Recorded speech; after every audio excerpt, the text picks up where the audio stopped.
June மாதம் கடகராசிக்கு பொருளாதார ரீதியாக மகிழ்ச்சியையும் பல அற்புதங்களையும் கொடுக்கக்கூடிய ஒரு மாதமாக அமைகிறது.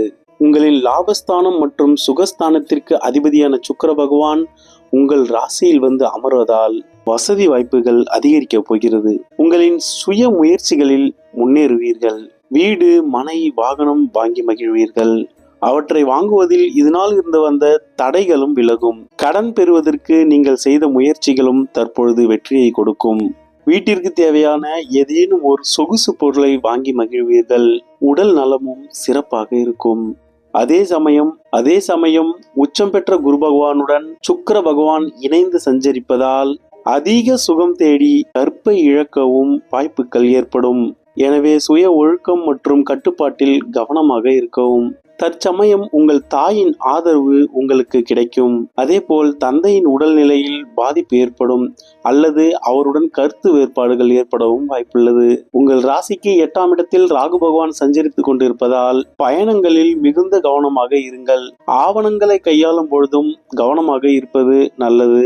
2ஆம் இடத்தில் கேது பகவான் இருப்பதால் எதிர்பாலினத்தவரிடம் அதிகமாக பழகுவதையும் போதைப் பொருட்களை பயன்படுத்துவதையும் தவிர்த்து விடுங்கள். ஜூன் மாதம் 20ஆம் தேதி வரை செவ்வாய் பகவான் உங்கள் ராசிக்கு 10ஆம் இடமான தொழில் ஸ்தானத்தில் ஆட்சி பெற்று அமர்ந்து வேலை மற்றும் தொழிலில் நல்ல முன்னேற்றத்தை கொடுத்து கொண்டிருப்பார். 20ஆம் தேதி செவ்வாய் பகவான் உங்கள் ராசிக்கு 11ஆம் இடமான லாபஸ்தானத்திற்கு பயிற்சி ஆகிறார். மண், மனை, நிலம் விஷயங்களில் நீங்கள் ஆதாயத்தை அடைவீர்கள். சகோதர வழி ஆதரவு கிடைக்கும்.